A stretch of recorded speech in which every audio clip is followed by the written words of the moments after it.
Hello everyone. अब तक हमने एचटेट पीजीटी फिजिक्स 2018 के पेपर के 112 क्वेश्चन कंप्लीट कर लिए हैं। अब हम आगे करेंगे। बीच बीच में मैं वैसे तो 10 क्वेश्चन ले रही थी, लेकिन इन 2 बार यहाँ पर क्वेश्चन थोड़ा सा वो हो गया। बीच में मेरा छोटा बेबी है, वो बीच में परेशान कर देता है। तो अब मैं कंटिन्यू करूँगी, ध्यान से देखो। क्वेश्चन है 113 नंबर क्वेश्चन है। A truck of mass m start moving from rest so that its velocity vary at क्या है कि एक ट्रक है जिसका मास क्या है m है, वो स्टार्ट करता है मूव करना रेस्ट से, यानी उसकी इनिशियल वेलोसिटी क्या है 0। So that its velocity vary, वो इस तरीके से चलता है कि उसकी जो वेलोसिटी है वो वैरी करेगी। किस लॉ से? To the law v is equal to a root s. S यहाँ पर डिस्प्लेसमेंट है या फिर डिस्टेंस है। Where a is the constant and s is the distance covered. s क्या है? डिस्टेंस कवर है, और a क्या है? कांस्टेंट है। The total work perform by all forces, कितना वर्क परफॉर्म किया जाएगा by all forces acting on the truck, जो फोर्स लगेंगे ट्रक के ऊपर। तो total work perform by all force acting on the truck during the first t second after the beginning of motion is, during the first t second after the beginning of motion is. तो देखते हैं कितना work done करना पड़ेगा।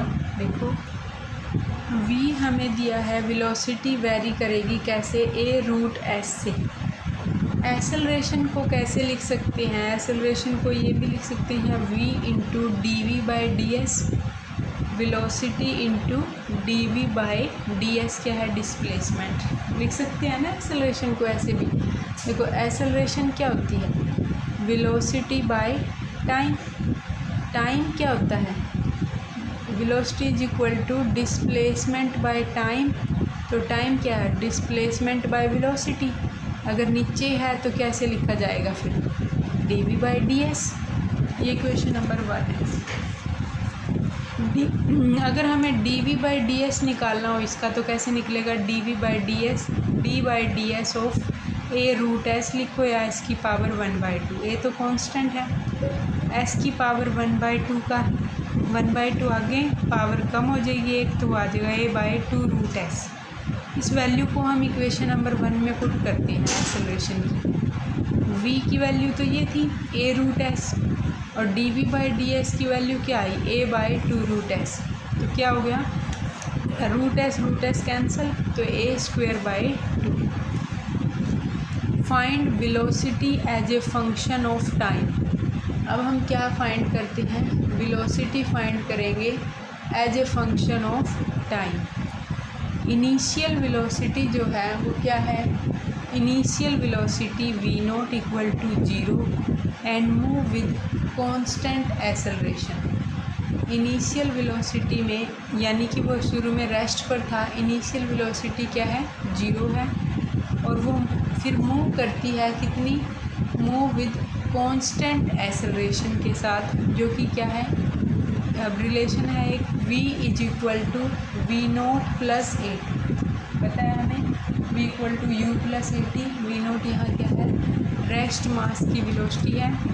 तो v is equal to 0, acceleration की value है a square by 2 into में t, तो a स्क्वेयर t बाई 2।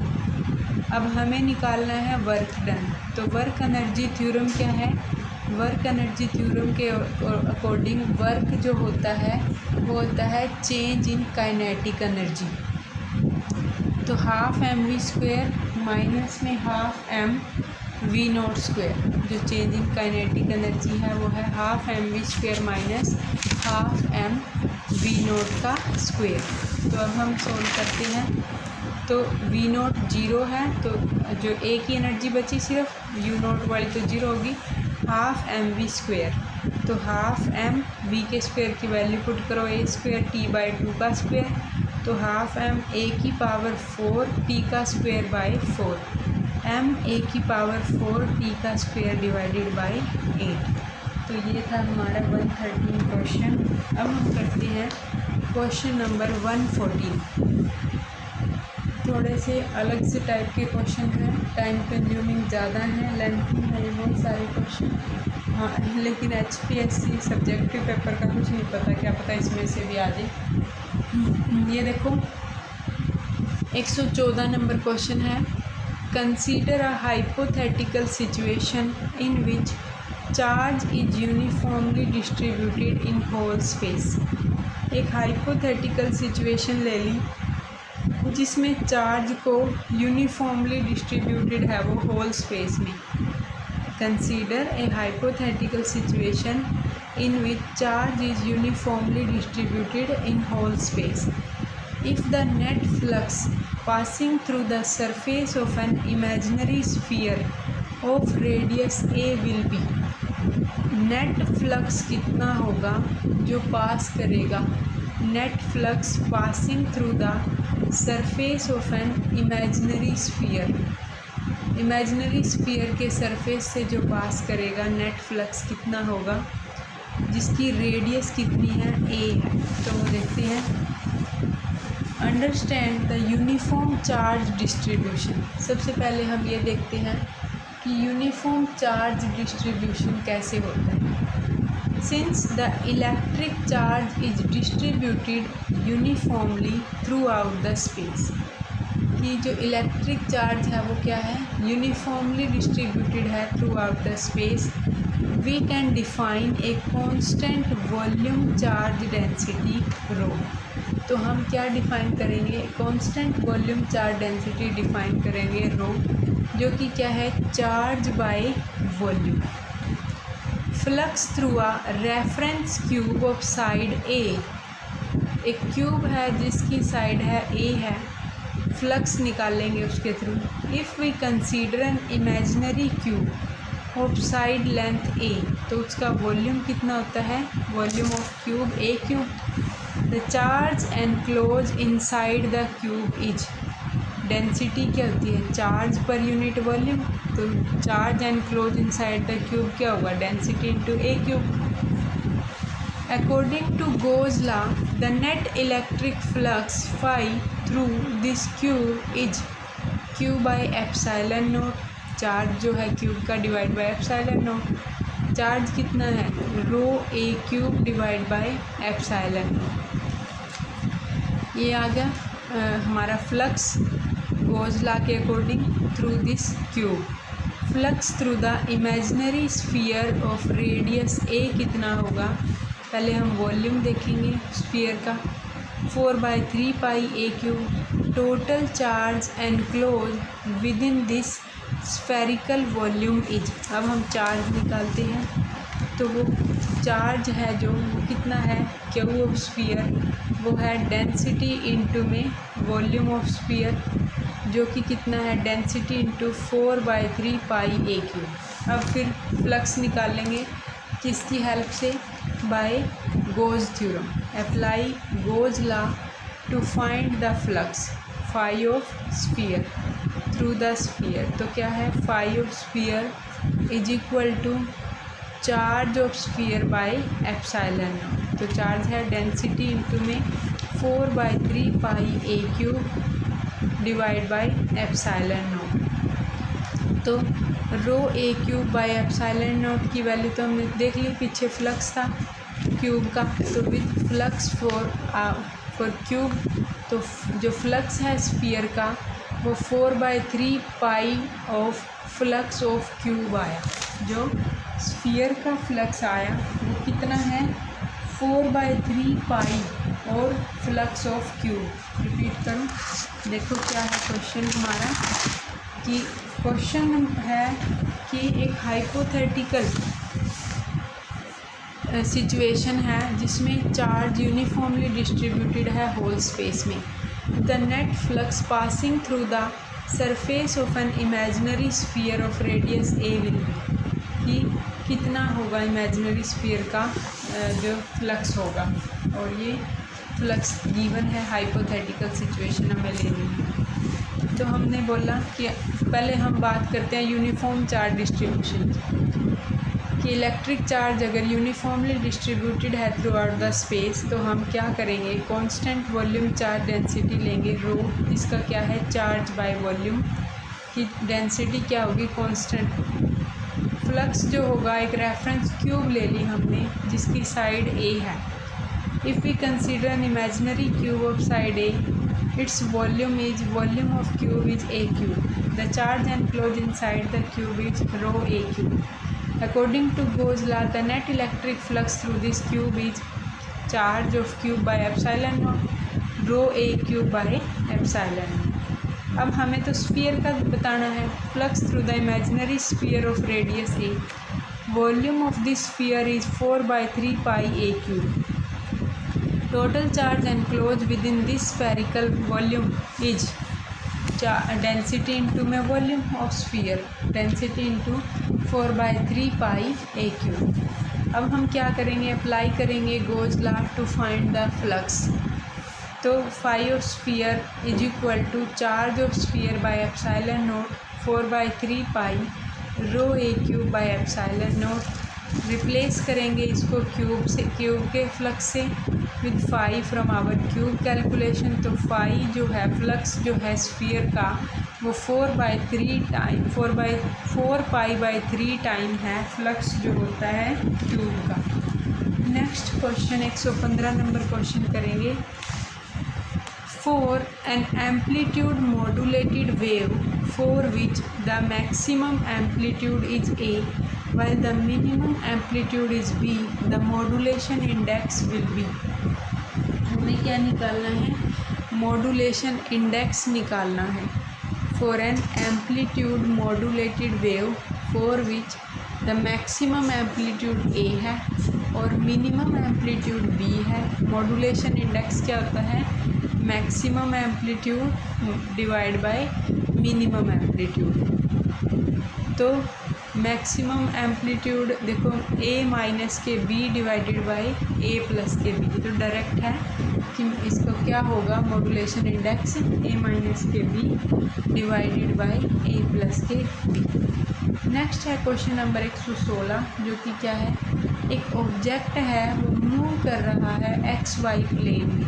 एक ऑब्जेक्ट है मान लो वो ऐसे XY प्लेन में मूव कर रहा है with the position as a function of time given by r vector is equal to xt of I cap plus yt of j cap। Point O जो है वो क्या है, एट r इक्वल टू 0 पर है। जो ये पॉइंट है वो तब का पॉइंट है जब r क्या था 0 पर था। The object is definitely moving toward O when, condition पूछी है कि ऑब्जेक्ट जो है वो की तरफ मूव करेगा, कब मूव करेगा ये बताना है। तो देखो सबसे पहले हम इसको इजी तरीके से सोल्व करवाऊंगी मैं इसको। एक्सप्रेस करेंगे, express the distance from the origin. पहले हमने ओरिजिन से डिस्टेंस को एक्सप्रेस किया है, XY कोऑर्डिनेट में मूव कर रहा है ना वो। Express the distance from the origin, the square of the distance r of the object from the origin is given by. जो स्क्वायर होता है डिस्टेंस का वो कैसे दिया जाता है, r square is equal to x square plus y square is equal to जो भी r है पोजीशन r डॉट r। अब क्या करें, डिफ्रेंशिएट करें with respect to time t इसको। To find how the distance change over time, time के साथ साथ कैसे डिस्टेंस चेंज करेगी, तो हमें क्या करना पड़ेगा, टाइम डेरिवेटिव लेना पड़ेगा both side.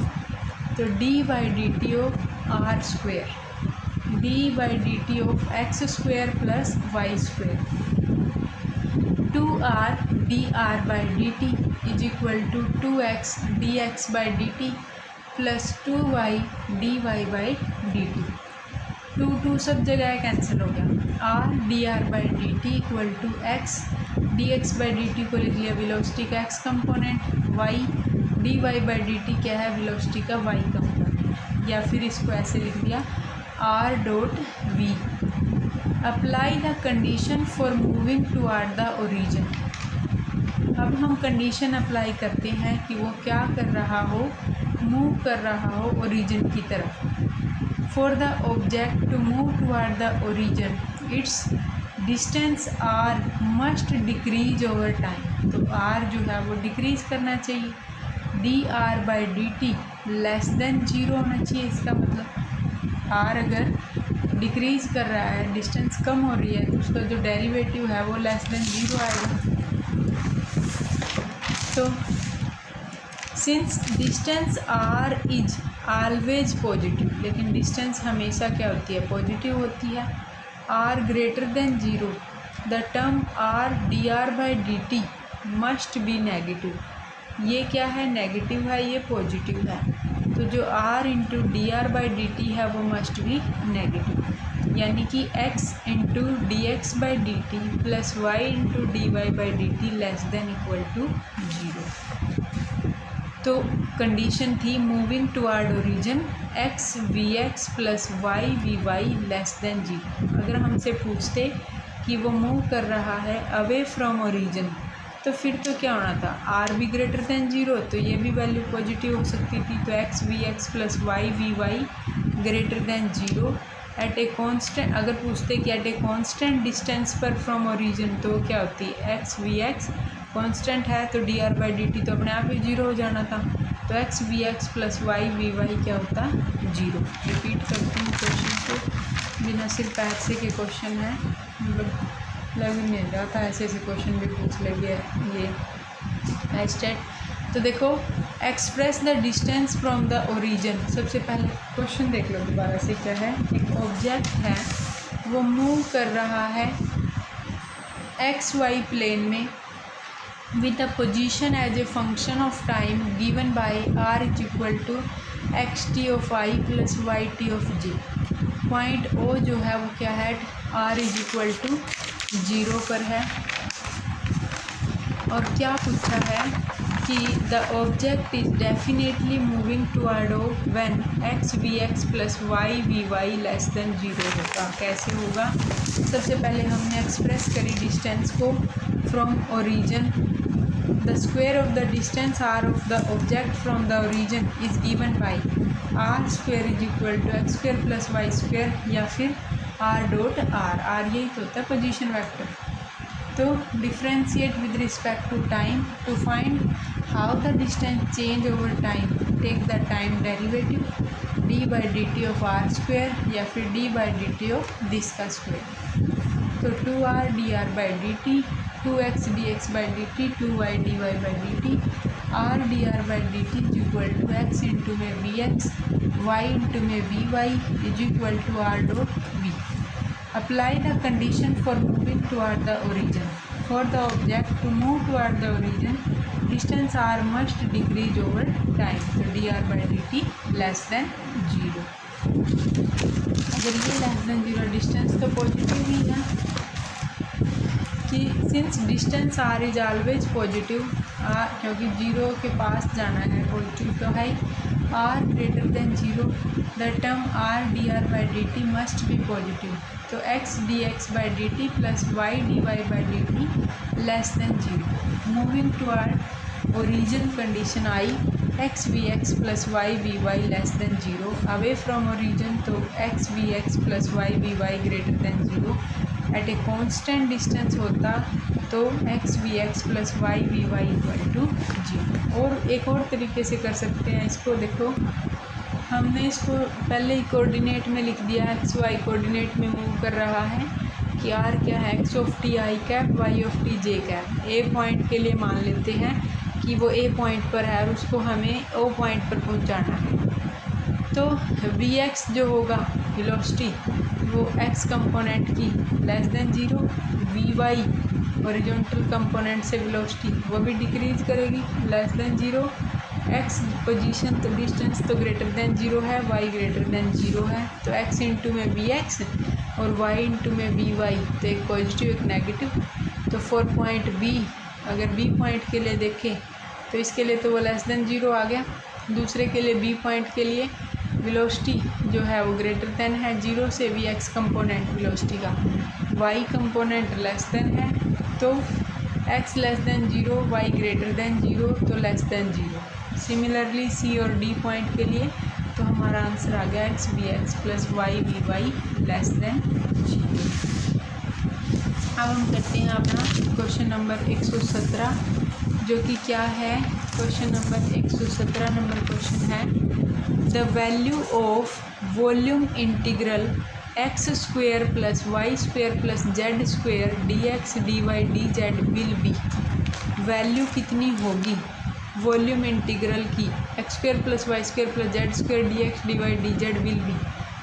Hair v is the spherical, मतलब वॉल्यूम है स्फीयर का, sphere whose centre is at origin, एक ऐसा स्फीयर जिसका सेंटर ओरिजन पर हो और ए जो उसकी रेडियस हो। देखो वैसे तो इनका आपको डायरेक्ट भी पता होना चाहिए, मतलब अगर ये पूछा है तो इसके लिए आता है 4/5 पाई ए की पावर 5। अगर इसका स्क्वायर पूछते तो 4/7 पाई ए की पावर 5 होता, लेकिन मैं इसको पूरा सोल्व भी करवा दूँगी। देखो क्या है, 117 नंबर क्वेश्चन है, to evaluate integral over a spherical volume we.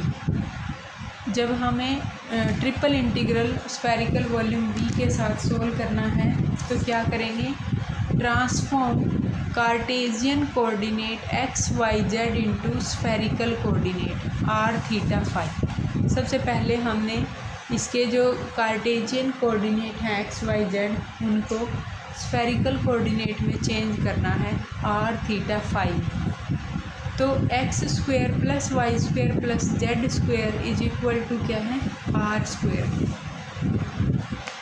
Volume element d x d y d z is equal to r square sine theta d r d theta d phi. X square plus y square plus z square r square के equal है। Volume element किसके equal है, जो d x d y d z है वो है r square sine theta d r d theta d phi. एक बारी लिमिट बता देते हैं, जब हम ट्रांसफॉर्म करते हैं कार्टेशियन कोऑर्डिनेट को स्फेरिकल कोऑर्डिनेट में, आर क्या है, रेडियस जो कि कहाँ से कहाँ तक जाएगी, 0 से a तक। थीटा क्या है, को लैटिट्यूड जिसकी लिमिट है 0 to पाई। फाई क्या है, एजीम्यूथल जिसकी लिमिट क्या है 0 से 2 पाई। तो volume integral x square plus y square plus z square plus into d x d y d z is equal to integration 0 to 2 pi d phi 0 to pi sine theta d theta 0 to a limit थी r की power 4 into में d r. तो ये था जब हमने इसको transform कर लिया कोऑर्डिनेट जो इसके कार्टेशियन से स्फेरिकल में। पहले इसको पार्ट को सोल्व करेंगे डी फाई वाले को, तो यहाँ सोल्व करके 2 पाई, थीटा पार्ट को सोल्व करेंगे 0 to pi sine theta d theta, तो वो आ जाएगा 2। आर वाले पार्ट को सोल्व करेंगे आर की पावर 5/5 0 to a, तो a की पावर 5/5। तो सारी वैल्यू पुट करके 4/5 पाई a की पावर 5 आ गई। अगर हमारे पास स्क्वायर की फॉर्म में होता तो 4/7 पाई a की पावर 5। नेक्स्ट क्वेश्चन है क्वेश्चन 118। क्वेश्चन सिंपल सा ही क्वेश्चन है, 2 coil are placed close to each other. 2 coil हैं वो क्या हैं, एक दूसरे के बिल्कुल क्लोज रखी हुई है। The mutual inductance of the pair of coil depend upon, जो म्यूचुअल इंडक्टेंस होगा उन 2 कोयल जो रखी हैं उनका, वो किस पर डिपेंड करेगा, डिपेंड अपॉन, सीधा ऑप्शन थे हमें पता ही होना चाहिए वो किस पर डिपेंड करेगा, depend upon relative position and orientation of the 2 coils, position पर और ओरिएंटेशन ऑफ द 2 कोयल्स पर। नेक्स्ट है क्वेश्चन नंबर 119, जो कि क्या है, a ray of light moving along this limit vector minus i cap minus 2j cap by √5 undergoes refraction. एक ray of light है, मूव कर रही है अलोंग दिस लिमिट वेक्टर, इस लिमिट वेक्टर के अलोंग वो मूव कर रही है रे ऑफ लाइट, वो रिफ्रैक्शन करेगी, अंडरगोज रिफ्रैक्शन। तो देखो कैसे करेंगे। इंसिडेंट यूनिट वेक्टर क्या गिवन है, वो है u i is equal to minus के 1/√5 i cap minus 2/√5 j cap. ये है, ये भी कांटे जो है ये मेरे बच्चे ने लगाए हुए हैं, इसको इग्नोर करना। देखो क्या है, u i is equal to minus 1/√5 i cap minus 2/√5 j cap. ये है incident unit vector. Since the y component of u i is negative, जो वाई कंपोनेंट है यू आई का वो क्या है, देखो नेगेटिव है। The light travel from the region y greater than 0 to y less than 0। जो लाइट है वो ट्रैवल करती है किस रीजन से किस रीजन की तरफ, वो है वाई ग्रेटर देन 0 से वाई लेस देन 0 की तरफ। रिफ्रैक्टिव इंडेक्स क्या है, वो है μ1 is equal to 2 incident medium, और जो μ2 है वो क्या है, √5/2 है refracted medium. Find the angle of incidence, पहले हम एंगल ऑफ इंसिडेंस निकालते हैं। The normal to the interface XZ plane lie along the y axis. The normal vector pointing into the incident medium is n cap is equal to j cap, जो normal vector होगा। तो cos i is equal to minus में u i j cap, जो कि क्या है 2/√5, यही है ना। और using sine square i cos square i 1 होता है, तो साइन i की वैल्यू आ जाएगी 1/√5। साइन i भी आ गया, cos i भी आ गया। स्नेल्स लॉ लगाते हैं, apply Snell's law to find the angle of refraction r. μ1 sine i is equal to μ2 sine r. μ1 है 2, साइन आई है 1/√5, μ2 है √5/2 sine r. Angle of refraction आ जाएगा हमारा, तो sine r is equal to 4/5। तो कोस आर की value 1 minus sine square r 3/5। तो construct the refracted unit vector. उसके लिए सबसे पहले tangential component i cap. According to the boundary condition of wave propagation the component parallel to the interface remain in the same direction, वो तो same रहेगा। And satisfy u1 r1 i cap equal to u2 ur i cap. तो 2u1 था minus 1/√5, √5/2 ur जो है i cap x axis, तो minus 4/5। Normal component j cap.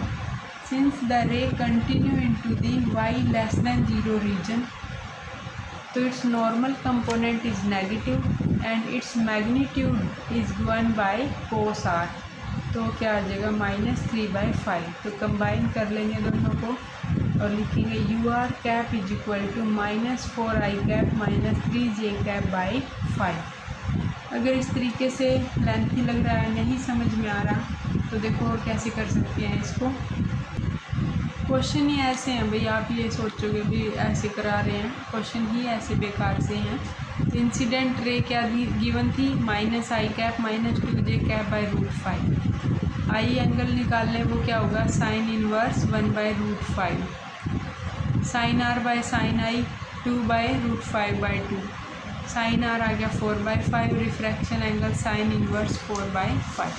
ऐसे अब है हमारा नेक्स्ट जो क्वेश्चन है वो देखो कौन सा है। अब है हमारा क्वेश्चन नंबर है 120 नंबर क्वेश्चन, जो कि क्या है, maximum height attain by a rocket fire with a speed equal to 50% of the escape velocity from earth surface is, कि मैक्सिमम हाइट वो कितनी अटेन करेगा रॉकेट फायर करने के बाद, कितनी स्पीड से, 50% of the escape velocity from earth surface. और जो ये आया r/3, r क्या है, रेडियस ऑफ अर्थ। तो देखो इसको कैसे करेंगे, टोटल एनर्जी देखो क्या होगी, -gmm/r potential energy plus kinetic part जो है ½ mv², -gmm/r potential energy, kinetic energy ½ mv² is equal to total energy -gmm जो हाइट तक थी r + h। अब इन्होंने बोला है वेलोसिटी जो है वो एस्केप वेलोसिटी का 50% है, मतलब हाफ है, तो v जो है वो v escape/2। तो v escape कितनी होती है, √2gm/r, उसका 1/2, तो √gm/2r। तो अब इसको एस्केप वेलोसिटी/2 थी, v की वैल्यू हमें पता चल गई, वो क्या है, √gm/2r। अब पुट कर देंगे इस इक्वेशन में, इसको नाम इक्वेशन नंबर 1 दे लो, पुट करेंगे, पुट इन इक्वेशन 1, तो -gmm/r प्लस ½ v का स्क्वायर यानी कि gm/2r is equal to -gmm/r plus h। अब देखो v जो है ve/2 था, 1/2 √gm/r था, √gm/2r था, रिपीट हो गया ये फिर से। तो माइनस के कॉमन जो चीज़ आती है उसको कट कर दे, माइनस के gmm/r प्लस ½ gm/2r, ये रिपीट हो रहा है ये वाला पोर्शन, gmm/r प्लस h। जो पोर्शन सेम है, कांस्टेंट है, उसको काट लो, तो -1/r प्लस 2 × 2 4, 1/4r, इधर माइनस का था, इधर आ गया प्लस का, हो गया 1/r plus h equal to 0। ये सोल्व किया, -3/4r is equal to -1/r plus h, minus minus थे कैंसिल हो गए, सोल्व करो इधर से उधर, 3r plus 3h equal to 4r, h is equal to r/3। यही पूछा था इन्होंने कि हाइट में और रेडियस जो थी उनमें रिलेशन, तो h जो है वो क्या है, r/3 है। नेक्स्ट क्वेश्चन है 121 नंबर क्वेश्चन, देखो क्या है, क्वेश्चन नंबर है 121, जो कि क्या कहता है, assuming that the uncertainty in the position of a particle is equal to its de Broglie wavelength lambda.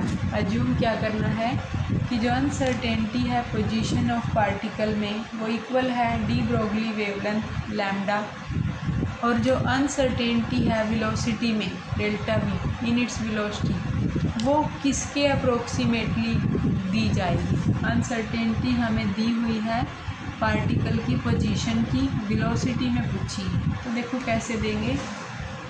Heisenberg uncertainty principle क्या है, Δx × Δp greater than equal to h/4π। Δx है position, Δp है momentum, वो greater than equal है h/4π के। और जो D Broglie wavelength है वो क्या होती है, lambda is equal to h/p h/mv। तो Δx यानी कि वो लैम्डा है, इक्वल है वो h/mv की। अनसर्टेनिटी इन मोमेंटम वो क्या होती है, Δp momentum mass into velocity m into Δv। तो Δx की जगह हमने रख लिया h/mv इंटू Δp की जगह हमने रख लिया m∆v greater than equal to h/4π। यहाँ देखो m कैंसिल हो गया, ΔV/v, h इधर भी था कैंसिल, तो 1/4π। तो Δv is greater than equal to v/4π। जो Δv है वो क्या आया, ग्रेटर देन आया v/4π से। तो यही था आंसर हमारा कि जो डेल्टा V है वो ग्रेटर देन इक्वल है V/4 से। अब हम करते हैं next question 122 number question. 122 number question क्या है? Consider 1 mole of an ideal gas.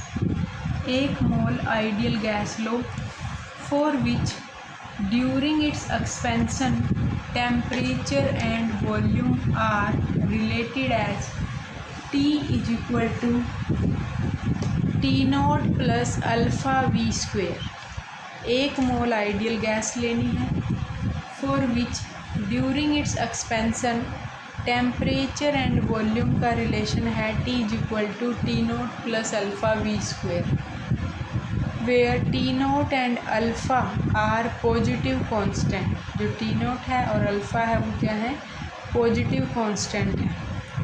When this gas is at its minimum attainable pressure, जब ये गैस अपने मिनिमम अटेनेबल प्रेशर पर थी तो उसका टेम्परेचर क्या था? इट्स टेम्परेचर इज, देखो गिवन क्या है कि T is equal to T0 plus alpha V square. ये है फॉर 1 मोल के लिए। PV की वैल्यू क्या होती है? PV म्यू RT होता है। 1 मोल म्यू मतलब 1 मोल, तो PV equal to RT। V के रिलेशन में क्या पुट कर सकते हैं हम? RT/P। V की जगह क्या पुट कर सकते हैं? RT/P। तो T is equal to T0 plus alpha V था ना, V की जगह पुट कर लिया RT/P का स्क्वेयर। तो अब देखो P अगर निकालना है तो P कैसे निकालेंगे?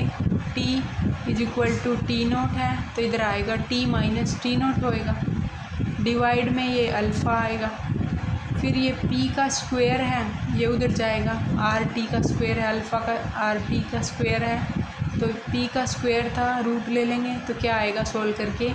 Root alpha RT is equal to into में T माइनस T0 की पावर -1/2। फिर उसके बाद है dP/dt। dP/dt root alpha R और T के साथ भी, तो इसके बाद T माइनस T0 -1/2। फिर इसका दोबारा मतलब इसका डेरिवेटिव भी होएगा तो वो होएगा -1/2 T into T minus T0 की पावर डिक्रीज़ करके कितना हो जाएगा? -3/2। इन्होंने पूछा था मिनिमम प्रेशर पर, मिनिमम अटेनेबल प्रेशर, तो वो dP/dt is equal to 0।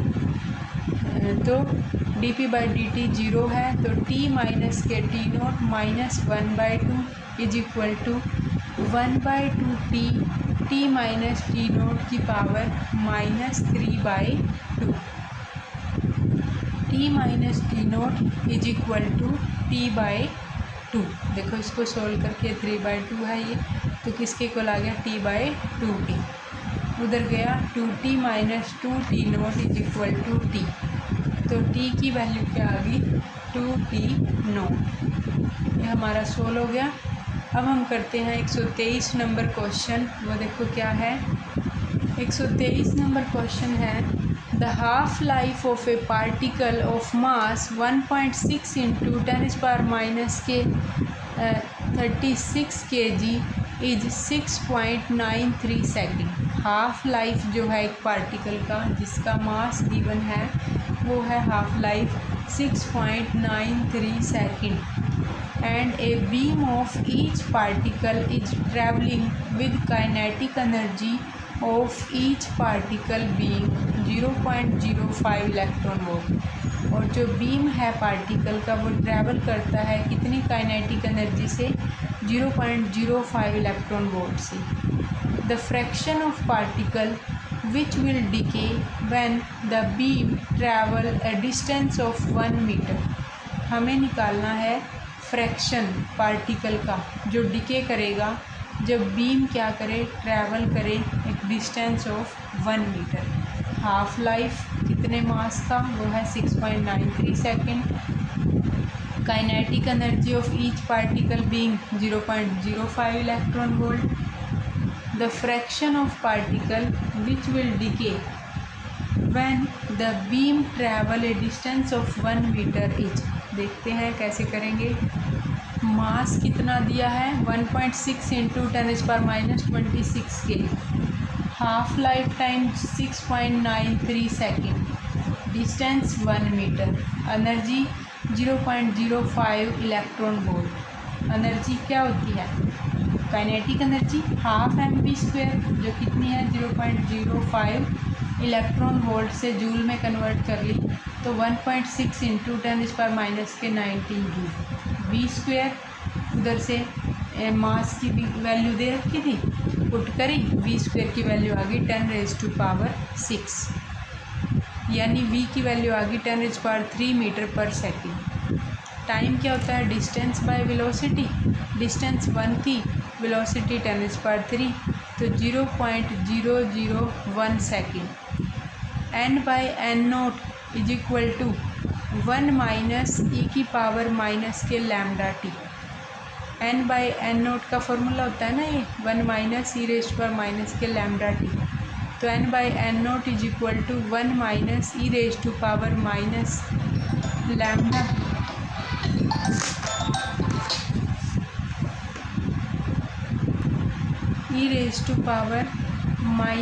Lambda. Lambda की वैल्यू है जो टाइम कितना गिवन है 0.693 t divided by t half.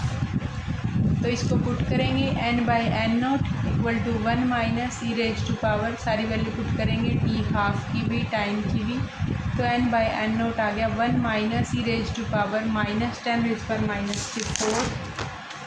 आगे फर्दर सोल्व किया तो हमारे पास ये सोल्व करके n/n0 आ गया 0.001।